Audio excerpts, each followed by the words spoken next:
के माध्यम से इस भारत को वेबर पर पहुंचा सकते हैं। और बड़ी खबर जालोर से है। यहां किसानों का हल्ला बोल जारी है। किसानों के धरने का आज 6वां दिन है।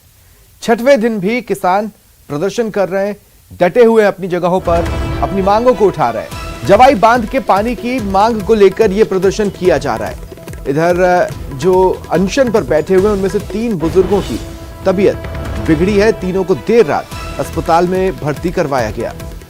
आज से किसानों ने महापड़ाव शुरू कर दिया है। बड़ी संख्या में किसान अब धरना स्थल पर आसपास से पहुंच चुके हैं और मांगों को लेकर अपनी आवाज बुलंद कर रहे हैं। साथ ही धरना स्थल पर ही भोजन पानी की भी व्यवस्था कर ली गई है। यानी किसान पूरी तरह से तैयार हैं। अगर जंग लंबी चलती है, अगर प्रदर्शन लंबा चलता है, तो भी वो डिगेंगे नहीं, अपने मोर्चे पर डटे रहेंगे।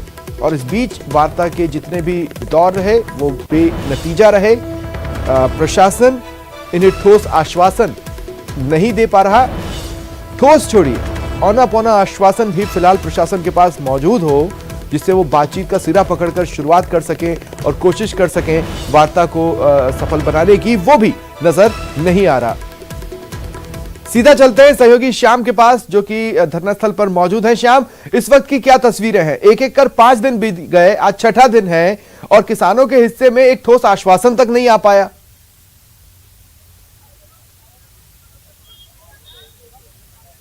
देखिए आसिफ, निश्चित तौर से जालौर के जो किसान हैं वो पिछले 6 दिनों से लगातार जवाई के पानी की मांग को लेकर प्रदर्शन कर रहे हैं, लेकिन विभागीय अधिकारी महज किसानों को गुमराह कर रहे हैं। ऐसे में किसानों ने साफ तौर से कल रास्ता जाम किया था। ऐसे में आज महापड़ाव की रणनीति बना ली है। मैं तस्वीरें दिखाने का प्रयास करूंगा। यहाँ पर किसानों के भोजन की व्यवस्था है वो भी यहाँ पर शुरू कर दी गई, यानी कि यहाँ पर तमाम प्रकार की महापड़ाव की तैयारियां हैं वो कर ली गई है। बड़ी संख्या में किसानों के आने का सिलसिला है वो लगातार जारी है। आप तस्वीरों में देख सकते हैं कि किस तरीके से पिछले 6 दिनों से जालौर जिले के किसान है वो हक के पानी की मांग को लेकर प्रदर्शन कर रहे हैं। बावजूद उसे किसानों को नजरअंदाज करने के चलते किसानों का अब उग्र रूप है वो साफ तौर से दिखाई दे रहा है। क्योंकि कल जिला कलेक्टर के साथ 1 घंटे तक वार्ता चली थी, लेकिन तमाम प्रकार की वार्ताओं के बाद में भी किसानों को कोई ठोस आश्वासन नहीं मिला। उसके चलते अब किसानों ने जो आंदोलन की रही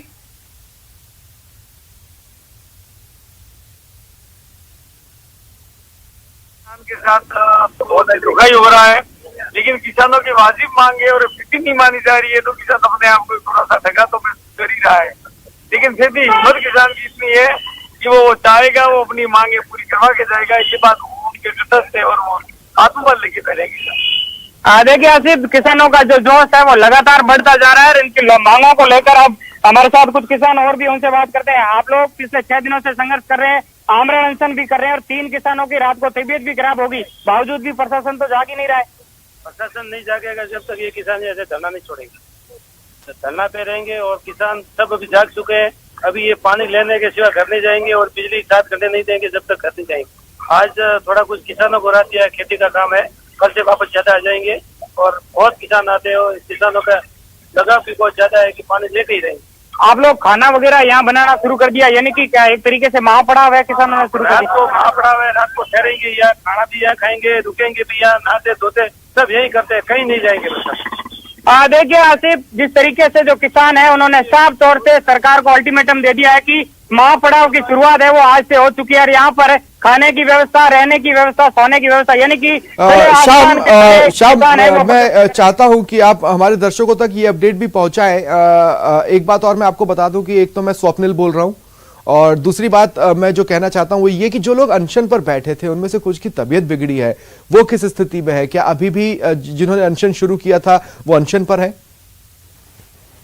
देखिए आसिफ, पिछले 3 दिनों से लगातार किसान अनशन पर बैठे हैं। ऐसे में आसिफ ऐसे कुछ किसान हैं जिनकी उम्र 90 साल से अधिक है। बुजुर्ग किसान अपने हक के पानी की लेकर प्रदर्शन कर रहे हैं। ऐसे में 3 बुजुर्ग किसानों की देर रात को अचानक तबीयत बिगड़ गई और उसे राजकीय अस्पताल में, जालौर के अस्पताल में भर्ती करवाना पड़ा। हालांकि कुछ देर बाद में किसानों की तबीयत में सुधार आने के बाद में यहाँ पर वो तमाम जो किसान है, मैं तस्वीरें दिखाऊंगा कि रात को जो तबीयत खराब हुई थी उसके बाद में यहाँ पर बैठे हुए लगातार अपने हक के पानी की मांग को लेकर।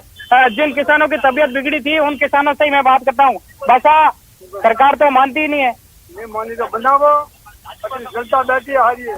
या 4 दिन की एकदम माता बैठा पूछे मत और पानी आवाज का दवाई मांगने पानी नहीं आवाज मैं टेंट छूटा जा पड़ा चल नहीं छोड़ा। हाँ देखिए आसिफ, हमारे साथ कुछ बुजुर्ग किसान है। बादशाह कितनी उम्र है? 80 साल। एक 80 साल के बुजुर्ग किसान है। आपके हक की मांग को लेकर सरकार तक आप आंदोलन कर रहे हैं, आमरण अनशन पर बैठे हैं। क्या कह रहे हैं सरकार के अधिकारी? कुछ भी नहीं बोल रहे अभी तक, कोई नहीं कहता जी, बोलता ही नहीं है, कोई जवाब नहीं देता है। श्याम, हाँ मैं इसी सवाल पे आना चाहता हूं, लेकिन मैं एक बार फिर आपको साफ कर दूं श्याम कि देखिए, मैं आसिफ नहीं स्वप्निल बोल रहा हूं और मेरा सवाल आपसे ये है कि ये एक दिन में अमूमन कितनी बार वार्ता की मेज पर दोनों धड़े बैठ भी रहे या नहीं बैठ रहे?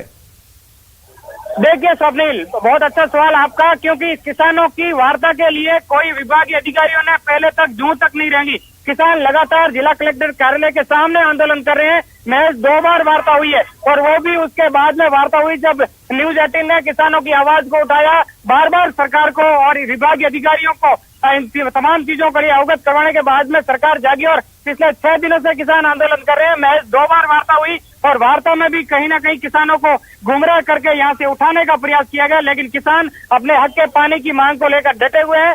यानी कि विभागीय अधिकारी तमाम ये लोग कह रहे हैं कि हम उच्च अधिकारियों को अवगत करवाएंगे, वहां से निर्णय आएगा, क्योंकि ये जो पानी है वो जवाई बांध है वो पाली जिले में बना हुआ है। ऐसे में नहरी क्षेत्र के अंदर पानी छोड़ने का जो सिलसिला है वो अब कुछ दिन में शुरू हो जाएगा, लेकिन किसानों के सामने वार्ता करने के लिए विभागीय अधिकारी या कोई ठोस तमाम आश्वासन देने वाला कोई ऐसा अधिकारी नहीं पहुंचा है जो इन किसानों को आश्वस्त कर सके कि आपकी जो समस्या है वो सरकार तक पहुंचाई जाएगी। यानी कि कहीं ना कहीं प्रत्येक दिन किसानों को गुमराह किया जा रहा है। आप लोग लगातार वार्ता कर रहे हैं, क्या बोल रहे हैं विभागीय अधिकारी? आखिर किसानों को तो गुमराह किया जा रहा है। अभी तक तो कोई ठोस निर्णय नहीं हो पाया है।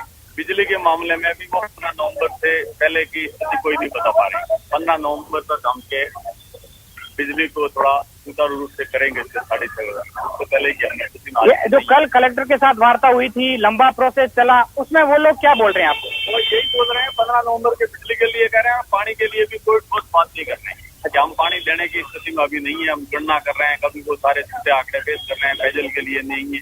हमने तो सारा यही कहा है कि जो पेयजल और इरिगेशन देने के उपरांत जो पानी बचता है वो हम पे दीजिए। देखिए स्वप्निल, साफ तौर से जो किसान नेता और किसानों के जो तमाम प्रतिनिधि है वो अंदर गए थे, लेकिन लोगों को अच्छा, विडंबना यह है श्याम, अगर मोटे तौर पर देखा जाए कि एक तरफ तो सियासत में होड़ मचती है इस बात को लेकर कि आखिर किसानों का सच्चा हितैषी कौन है, और दूसरी ओर 6 दिन से किसान धरने पर बैठे हैं। न ही सत्ता पक्ष से न ही विपक्ष से किसी ने आकर यहां पर इनसे बातचीत करना, खासकर विपक्ष द्वारा अनदेखी अपने आप में कई गंभीर सवाल खड़े करती है। अगर विपक्ष भी ऐसे मुद्दों को नहीं पकड़ेगा तो फिर इन लोगों की आवाज को उठाएगा कौन? निश्चित तौर से स्वप्निल, बहुत अच्छा सवाल है, क्योंकि आने वाले समय के अंदर राजस्थान के अंदर चुनाव है। ऐसे में ये जो तमाम किसान है वो पीड़ित किसान है, अपने हक के पानी की मांग को लेकर प्रदर्शन कर रहे हैं, लेकिन जिन जो जनप्रतिनिधि थे जिनको इन्होंने जीता करके भेजा था, उनकी नैतिक जिम्मेदारी थी कि उनके हक की आवाज को सरकार तक पहुंचाया जाए, विधानसभा तक पहुंचाया जाए, लेकिन वो विधानसभा तक आवाज नहीं पहुंची। और विशेष रूप से जिन लोगों की नैतिक जिम्मेदारी और जिम्मेदारी विशेष रूप से थी विपक्ष की, उस विपक्ष के अंदर महज और के एक विधायक छगन सिंह राजपुरोहित लगातार यहाँ पर किसानों के साथ आ रहे हैं, लेकिन उसके अलावा कोई ऐसा जनप्रतिनिधि नहीं है जो इन किसानों की आवाज को सरकार तक पहुंचाने के लिए अपनी जिम्मेदारी से आगे आए। लेकिन अब लोग जो किसान ये बैठे हैं, इनका गुस्सा साफ तौर से इन्होंने अल्टीमेटम। तो 6ठे दिन इनकी आंदोलन की आगे की रणनीति क्या है? इनसे बातचीत करें। और देखिए स्वप्निल, इन लोगों की अब रणनीति साफ है। तमाम जो किसान ये बैठे हुए हैं, इन लोगों ने अब अल्टीमेटम दिया और उसके साथ में महापड़ाव का दौर है वो लगातार जारी है। कुछ और किसानों से मैं बात करूंगा, आगे की रणनीति क्या रहेगी? आखिर किसानों की बातों को अगर नजरअंदाज लगातार किया जाता है तो आप लोग आगे क्या कदम उठाएंगे? आगे की रणनीति यही रहेगी कि किसान सेवा संघ समिति जो है वो बिल्कुल हटने वाली नहीं है और सेवा मनवा के रहेंगे।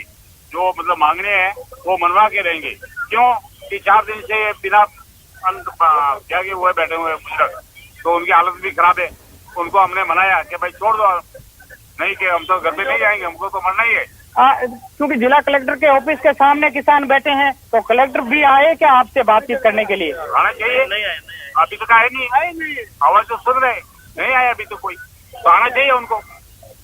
बस लंबा संघर्ष आप लोग कर रहे हैं, बावजूद उसके नजरअंदाज करना। स्वप्निल, ये जो गुस्सा है, इस गुस्से से अंदाजा लगा। ठीक है, आप नजर बनाए रखें, तमाम अपडेट्स आगे भी आपसे लेते रहेंगे। फिलहाल हमारे साथ जुड़ने के लिए और तमाम जानकारी के लिए शुक्रिया।